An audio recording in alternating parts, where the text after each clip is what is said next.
Now I'd invite General Harimohan Iyer to talk about the IMEC corridor. Sir, let's just set the context by showing you a map of the IMEC corridor as it stands now, and then I'll yield the floor to you. Can we have the map, please? Okay, so this is the IMEC corridor because it was so long ago that most of us probably have forgotten about it. So the critical points are Jabal Ali in UAE, Harad in Saudi Arabia, Al Gufayat in UAE, Riyadh, and somewhere there is Haifa also. Yes, there is Haifa, and then it goes to Greece.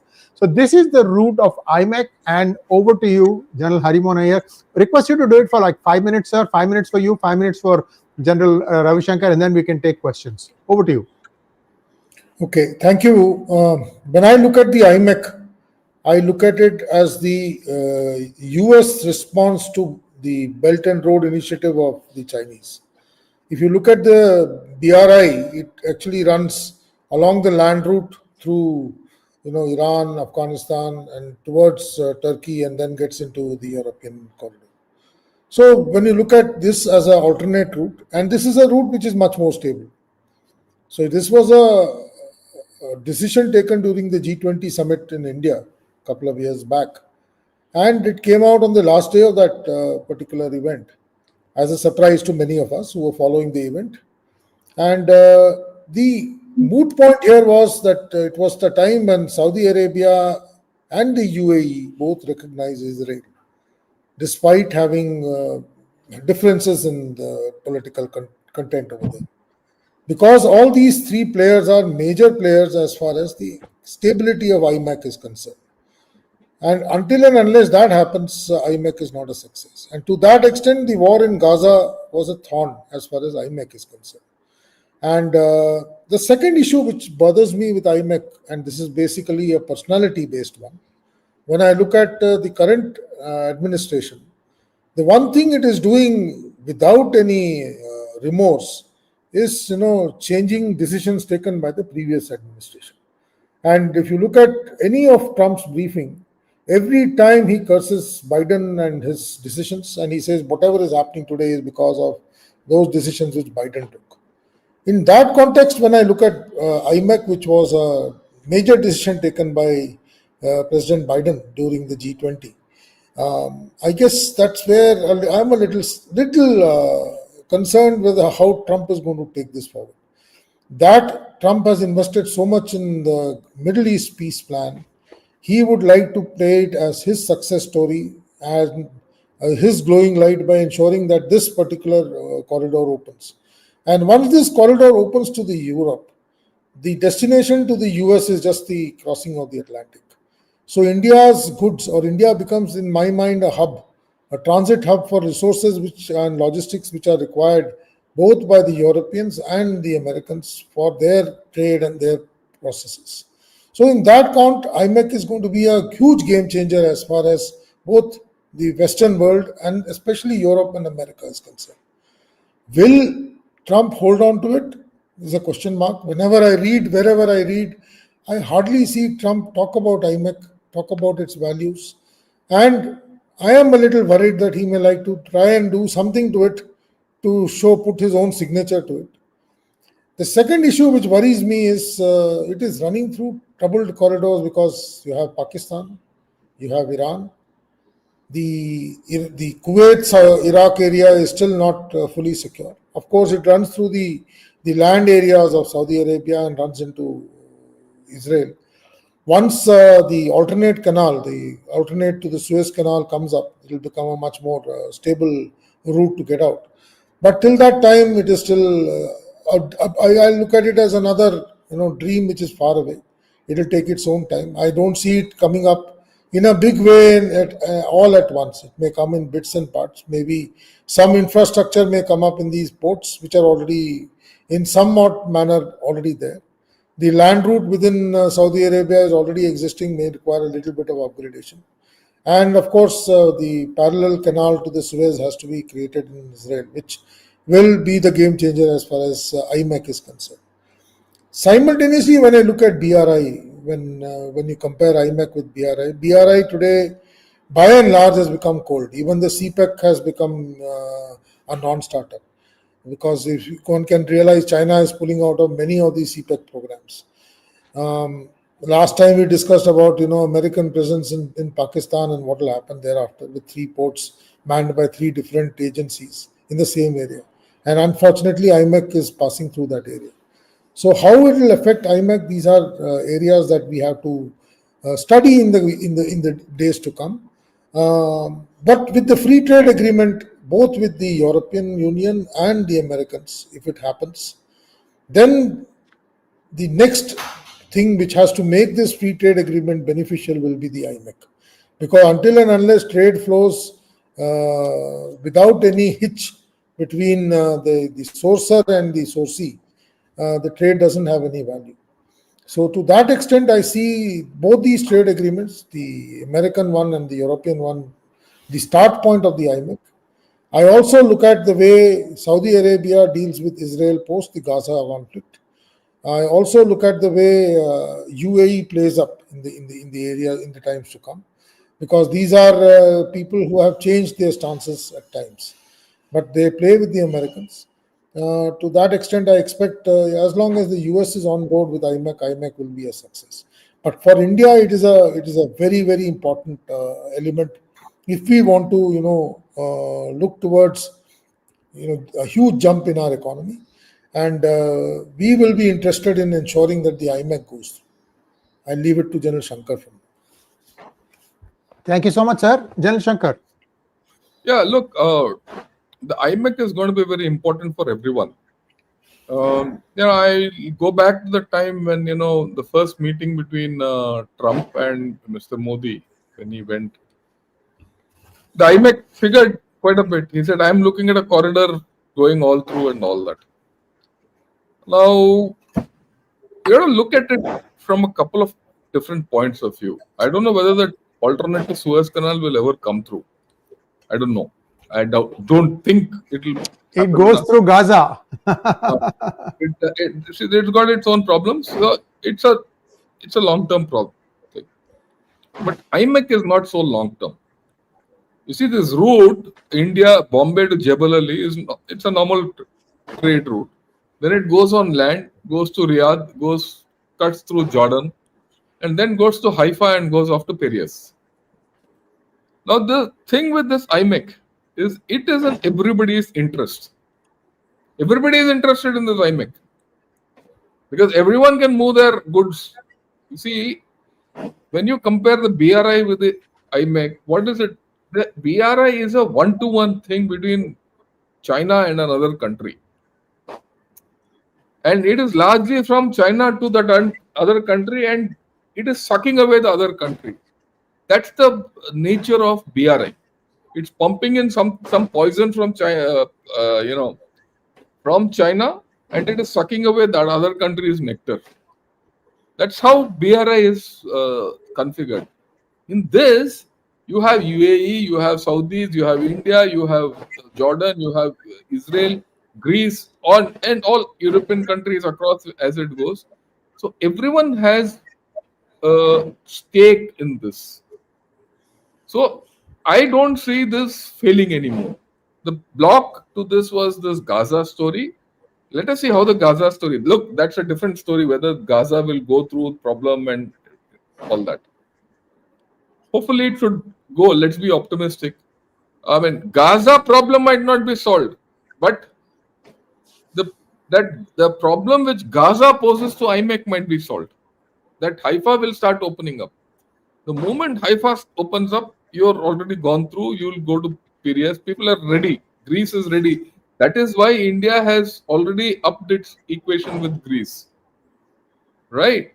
And then if you see, Italy is very keen because Italy is the alternate to Piraeus next door.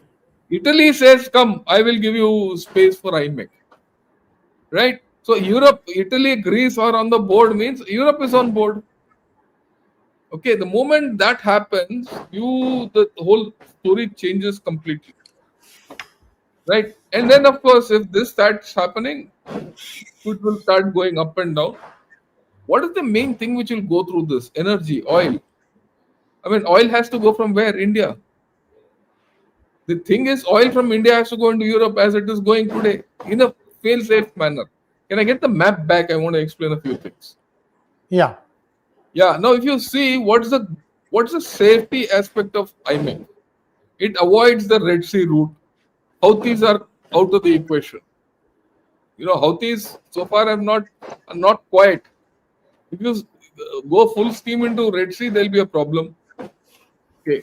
On the north, you had a problem with Iran, you had a problem with Iraq, you had a problem with Syria. It was a complete Shia crescent. And on top of that is Turkey. Turkey has its own squeeze on this.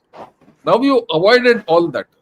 See, we should understand that Syria is not at safe for any such activity, nor is Turkey. Turkey has its own angles, nor is Iran. Now you've avoided both, and you're going through interested places. That's what the importance of IMEX is, that all these countries are countries which have a stake in the success of IMEC. The agencies and the dangers to IMEC are kept away. Turkey is very pissed off because of this. Okay, now let's get to India. India has already made its move. A lot of people say, oh, IMEC has gone cold and all that. I don't agree with it. The IMEC is ready to a large extent between UAE, Saudi, and India. Now it's only a matter of crossing Jordan, getting into Piraeus, and getting there. And already you have you made your move to go to Piraeus by increasing your links with Greece, and you already started bottling Turkey up. You have started doing naval exercises there. You done a naval exercise between the Greek navy and our navy. INS Trikand went. Okay, so you made a presence there. You already started dealing with Morocco. Morocco, if you see, this not on the map, it comes a little to the south. Okay, so you started increasing your trade links with Morocco. Okay, of course, you have a lot of things to get from Morocco. That's a different story.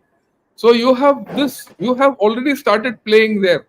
It's now a matter of, okay, get the Italians on board there, Greek. I think the next step will be Italy, Greece, and India will start doing some naval exercises and domination and all that in that belt. And then you will see this taking off. Yeah. Yeah. Where is Morocco? Yeah. Morocco, of course, it dominates. Yeah. Yeah. The Gibraltar, the port of Gibraltar. So you got port of Gibraltar, the African part, you started talking to Morocco. So overall, if you see, the Mediterranean line is also clear and everything else is clear. The only thing which is there is, people in Gaza and that problem in Gaza. And the fact which General Harimohan said that, look, Pakistan can play a dirty hand along the IMEC. Okay, let's look at the Pakistani hand. What will Pakistan do? Let's say, take a case where Pakistan gives troops for Gaza. That's a question mark. Why now it's a question mark? Because the moment Pakistan was told to give troops to Gaza, the TLP chaps stood up and there was a racket out there. There's been a bloodbath in Muridke and people are not happy. And now I don't think Pakistan is in a position to send troops to Gaza. If they send, they have problems at home. They'll slip out of it. Okay. And in any case, the Israelis would have never accepted Pakistanis. The Israelis are also not accepting Turkey. No, they will not. Those are other things. We'll not get into that. But having said that, if Pakistan doesn't send troops there, and Pakistan has problems sending troops against Houthis, then Saudis will not bother about them. Then why will Trump give money to them? See, then they'll say, to hell with you, yeah. So now, as fast as he has flipped from India, he'll flip from Pakistan also.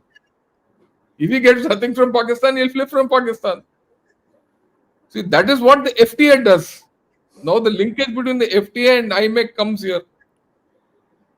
Okay. In any case, we are strategic partners with UAE and Saudi Arabia and Israel. Comprehensive strategic partners. They are also interested in investing into you. And this IMEC, unlike the Chinese BRI, is one way. This is two way. it is multi-way for everyone. Okay, and next, we also need to realize that the Chinese have militarily been shut here. There's no Chinese presence. Russian presence also very little. That Russians are trying to get their foothold into Syria, with their loss completely. So, and it's now completely dominated by US. Yeah, I agree with Hari when he says how Trump will behave towards IMEC is the question mark. But if I go back to that SPAT days, then he's all for it. And plus, he will be all for it because he has to offset, like you said, somewhere he has to seek a win.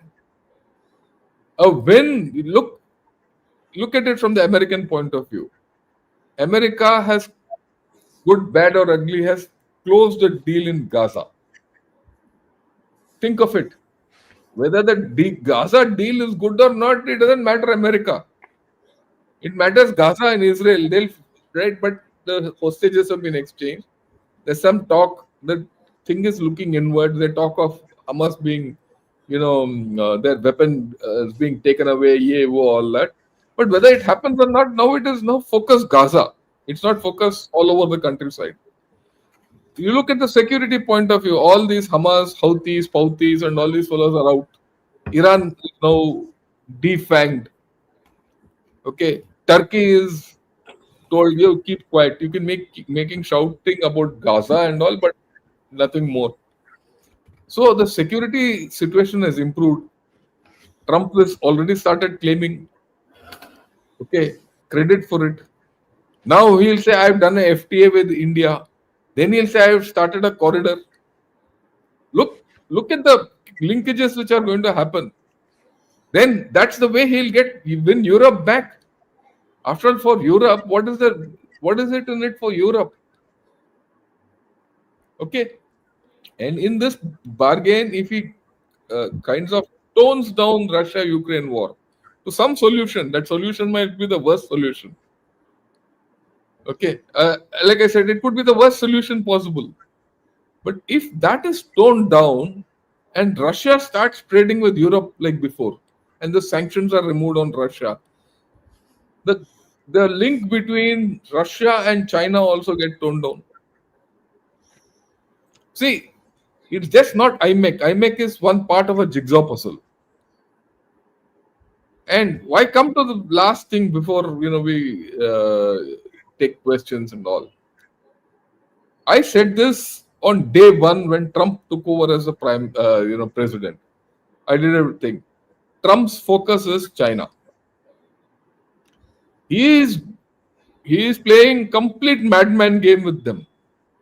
Unpredictability is the name of the game. One day he says 20% tariff, the other day he says 120%, third day he says 2,200%.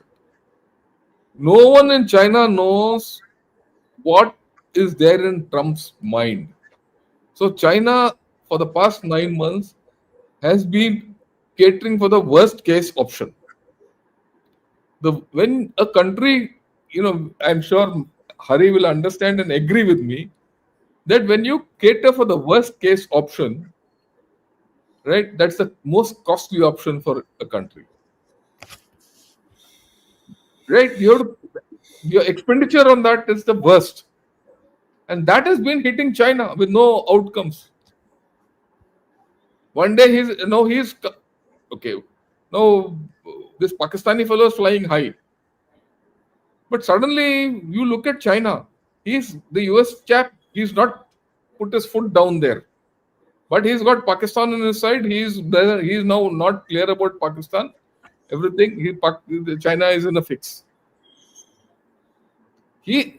Trump has changed the tables. Panama, he's close to China. What's happening in Panama, if I go back, that's one full session. Okay, he's shut out. Whether he takes over Greenland or not is a different story. But he shut China out of there. China is kicked out from there. Okay. Now China has to depend on Russia to open that North Sea route. Not see that Arctic route. Arctic, yeah. Yeah, right. That North Pole route. So where does it leave China? And he's opening something towards Central Asia. So that means China, instead of being confronted where it is strongest on the coast, Taiwan and all, this fellow says, I'll go sit behind your back, where you're most vulnerable. Tibet and Xinjiang. Don't be surprised if tomorrow something on Tibet starts. If not tomorrow, it was 5-6 months. Because Tibet and Xinjiang remain the Achilles heel of China. Okay. The strength of China was Pakistan, CPEC and all that. That's become his weakness now. So I think Mr. Trump is playing a game which is much beyond any of us get it. I was very clear from the beginning that it is against China. I was a little surprised what he did with India.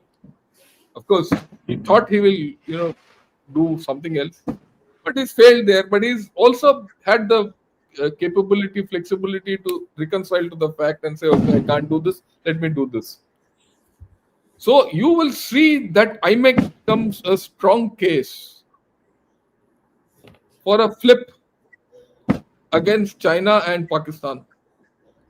So I see a lot of things happening further. In fact, in days to come, our stories have to be more interesting to talk of. We have not spoken of Russia, Ukraine, we have not spoken of things, and we have not spoken of what's going to happen in Southeast Asia. Southeast Asia also, he's got a foot out there, but we'll talk as events unfold. So I'm very hopeful about the IMEC, right? I think in the next 3-4 months, we will have to discuss actually how things are going to move ahead. Of course, it's contingent on a lot of things can go wrong, but I see some case for optimism. Back to you, Shri Ayarji. Thank you so much, sir. We have a lot of questions, and I'd like to start the questions going now. Let's start with General Harimohan Iyer. First question, please.